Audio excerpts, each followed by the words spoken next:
Bienvenidos a un nuevo segmento en Canal E y vamos a comenzar por el análisis de lo que va dejando, ya promediando la semana después de haber pasado los primeros días en donde generó una revolución dentro del propio gobierno, la situación de Irán e Israel, la reunión del comité de crisis que se dio el fin de semana en la República Argentina, el alineamiento tan radical que hizo el presidente Milei con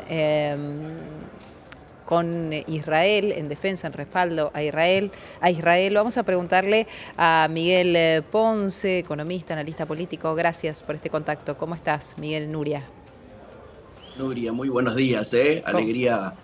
Y ayer tocábamos acá en el canal justamente las implicancias económicas, pero Ujú. vos traes un poco el tema político, ¿no es cierto? Yo estoy en contacto diario con Israel, personas que están allí, argentinos, por supuesto, que hace tiempo se han ido a vivir allá y que tienen roles interesantes.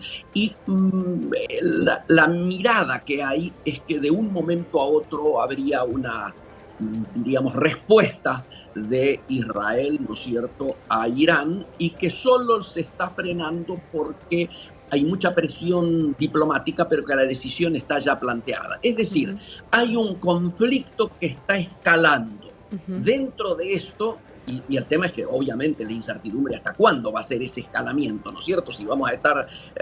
y el planteo más preocupante es que la información que se maneja allí es que se trasladaría y habría impacto en otras regiones del mundo. ¿Y quién encabeza esas regiones para que pueda haber algún tipo de represalia fuera de la zona de conflicto? Latinoamérica. Lamentablemente Latinoamérica. Y esto es preocupante porque obviamente debemos ser posiblemente el país más involucrado en el conflicto, ¿no es cierto? Es Ujú. decir, quien mayor decisión de alinearse con Estados Unidos y con el propio Israel ha tomado como país en la región, ¿no es cierto?, en este nivel de compromiso. Ujú. La Miguel, pregunta esa es, sí, te no, te escucho. interrumpo yo para Sí, poder conversar contigo e irte preguntando.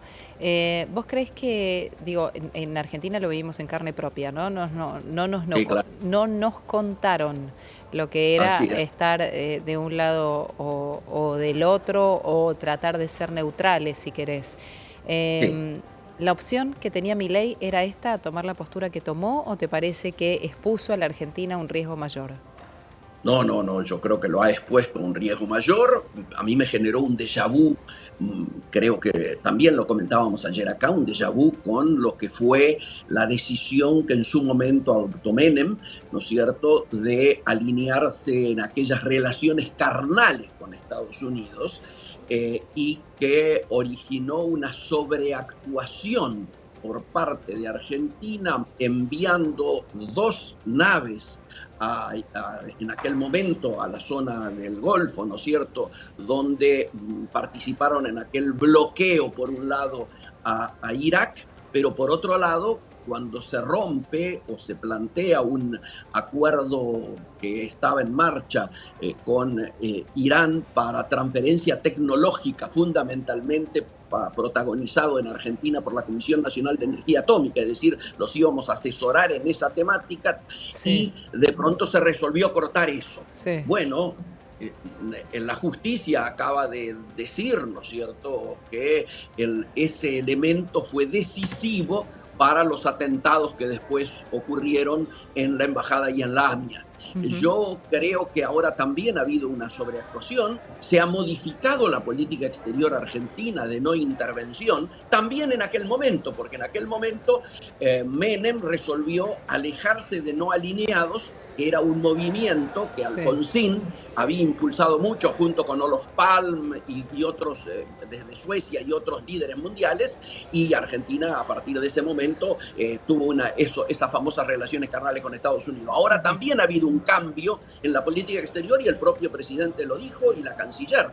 Hemos cambiado el paradigma de nuestras relaciones internacionales abandonando un principio clásico de Argentina, histórico, que era el de no intervención precisamente, y inclusive modificando lo que fueron alineamientos en en las dos grandes guerras, donde Argentina mantuvo su neutralidad, ¿no es cierto? Acá estamos involucrados en uno de los sectores que son beligerantes, y esto objetivamente, con este aditamento que te estoy tirando ahora, que me confirman que Latinoamérica sería uno de los lugares elegidos para, lógicamente nunca lo vamos a saber, porque estos son resoluciones secretas, ¿no es cierto?, que se mantienen en secreto, pero que sería una de las zonas donde podría llegar a trasladarse de alguna manera el conflicto. Bueno, me parece que claramente esto debió haber pasado por el Congreso.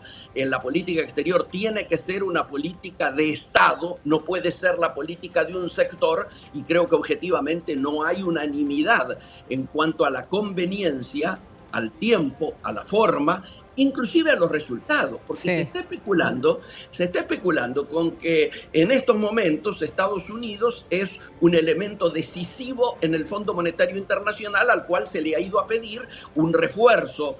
Ya, el pedido es de 15.000, se contentarían Sí. con 5.000 millones, ¿no es cierto?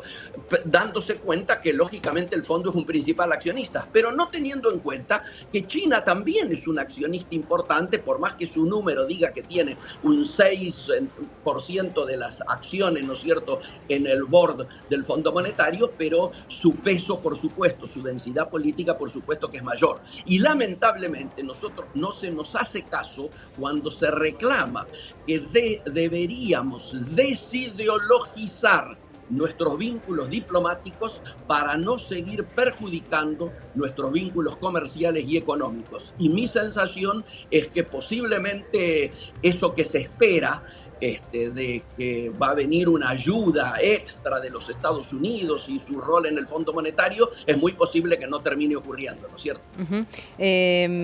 ¿Crees que está bien esto de aumentar la seguridad en la República Argentina? Por un lado, la triple frontera, un lugar que el gobierno siente hoy que es vulnerable, y por otra parte, que el presidente de la Nación deje de volar en vuelos comerciales para recuperar la flota presidencial o para volar en aviones privados. Me parece obviamente que son decisiones sensatas, van en la línea del deber ser. El tema hacia la triple frontera es un tema medio público, pero yo creo que ya las células están en el país, no solo del otro lado de la frontera o en las mismas triples fronteras que ahora se están identificando, porque hay una triple frontera entre Bolivia, Paraguay y Argentina, y otra triple frontera, que era la que más se hablaba en su momento, entre Brasil, Paraguay y Argentina, ¿no es cierto? Ambas dos debieran ser lógicamente reforzadas. Creo que sí, que la política a veces suena contradictorio decir no hay plata y de pronto escuchar la cantidad de millones que aparece comprometidos, ¿no es cierto?, en esta operación por los aviones nuevos que van a integrar la flota. Creo que lógicamente los países tienen, en situaciones como las que se viven, ¿no es cierto?, de tanta incertidumbre a nivel mundial, tratar de tener reforzadas sus defensas, y por supuesto también sería importante una mayor eficiencia en los servicios de inteligencia, ¿no es cierto?, para prevenir posibles situaciones de riesgo para la seguridad nacional. Lógicamente me parece una medida sensata utilizar los aviones de la flota presidencial, porque igualmente se sigue pagando lo mismo, aunque no los uses, es decir, los gastos siguen siendo prácticamente los mismos. Te pregunto antes de despedirte si crees que, digo, en una mirada un poco global de cuáles son las medidas que está llevando adelante el gobierno nacional. Milei, a más de 100 días de gobierno, todavía no tiene una ley del Congreso respecto de lo que está buscando el Poder Ejecutivo, pero vamos viendo con el correr de los días que hay medidas y contramedidas que se van tomando. Por ejemplo, esto de, como un gesto, el gobierno quiso en algún momento mostrar que el presidente viajaba, el presidente y el resto de su gabinete, en vuelos de línea comercial. Inclusive una persona de la Casa Militar salió de su lugar por haber advertido en el mes de febrero que esto era contraproducente o que era peligroso, o que exponía al presidente de la Nación. Bueno, digo, vuelve sobre sus pasos. La desregulación en absolutamente todo, bueno, no es tal porque se del gobierno que se va de las manos en aumentos en algunos sectores, que el gobierno está intentando poner un freno, inclusive lleva el tema a la justicia si es necesario. Lo que pasó ayer con los registros automotores, de liberar un aumento, después de haber hecho campaña diciendo que iba a eliminar los registros, un aumento del 300% para hacia la noche, después de ver la reacción pública frente a eso, decir, bueno, no va a haber tal aumento. ¿Qué te pasa con eso? Bueno, y lo acabamos de completar, si querés, que en este raconto tan bueno que vos hacías seleccionando hechos, con esto de Adorni de recién, de anunciar que retrotraen, ¿no es cierto?, los valores de las prepagas a diciembre del año pasado. Es decir, yo ayer lo decía en un medio, no recuerdo cuál de ellos, porque me tocó salir en muchos, yo decía que era una contradicción insólita que pintaba al gobierno el hecho de que presentaran un recurso de amparo contra las prepagas que es originado en el propio DNU.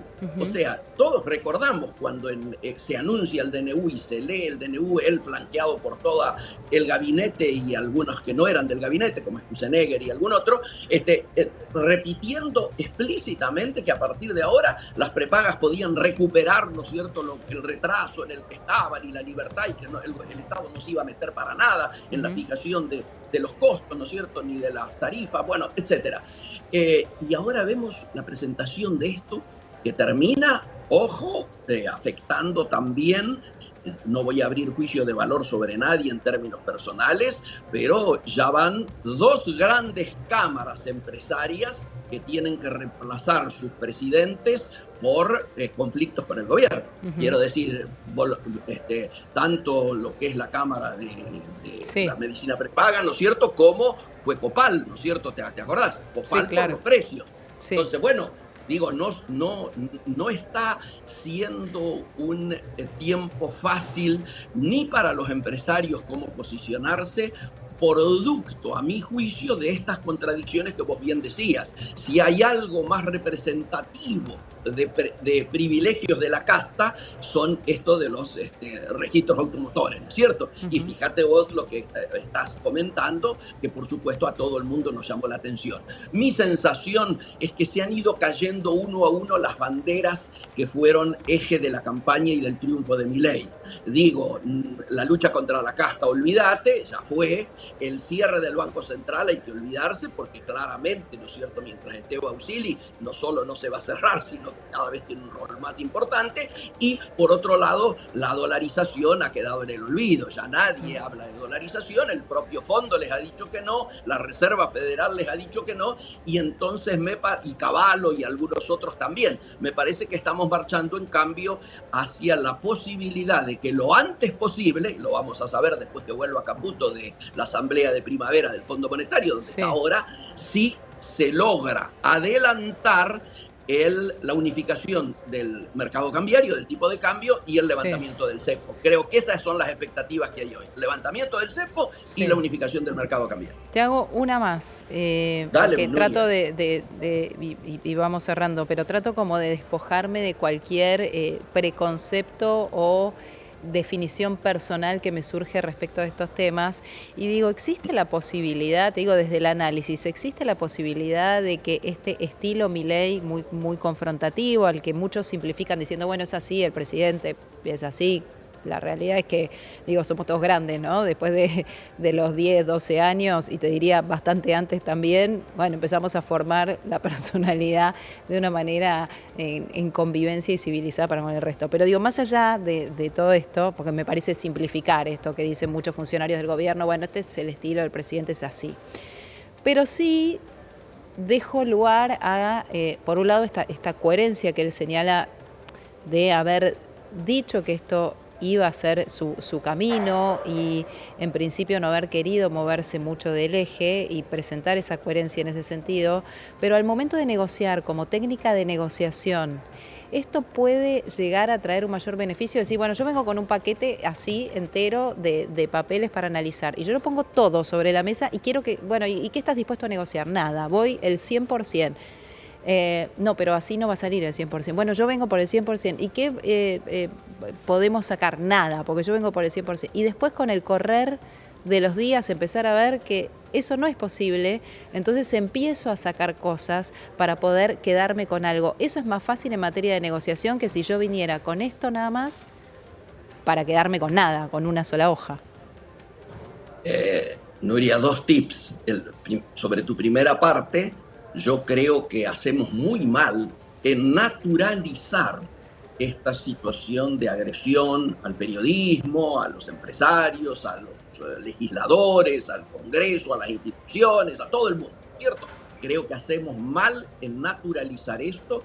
Creo que Sí, que claramente no creo que no venga de hay que... ahora igual, ¿eh? No creo No, no, yo que no, sea producto de por este supuesto. gobierno. Tal vez esto en la figura del presidente es muy radical, pero me parece que el caldo de cultivo, todo esto viene desde mucho antes y hay Absolutamente. colegas que también la pasaron muy mal con la En gestión otro tiempo. anterior, claro, Por supuesto, por antes supuesto. que Por Alberto. eso digo, por eso digo que no está bien naturalizar esto, porque obviamente el resultado es que siempre hay una posibilidad de que haya una escalada mayor, ¿no es Exacto, cierto? Como la que sí, se está viviendo. Entonces, sí, no hay que dejarlo pasar. sí. Primer asunto. Segundo asunto, yo coincido contigo que la metodología de negociación a la que estábamos acostumbrados es como que pretendiera ser reemplazada. Ujú. Y la pregunta es, si necesitamos reformas estructurales, si necesitamos leyes que obviamente requieren muchas veces hasta mayorías especiales, es decir, no alcanza con la mitad más uno. Ujú. Muchas de esas leyes de reformas estructurales necesitan mayorías especiales. Esas mayorías especiales obligan a construir consenso. Mm.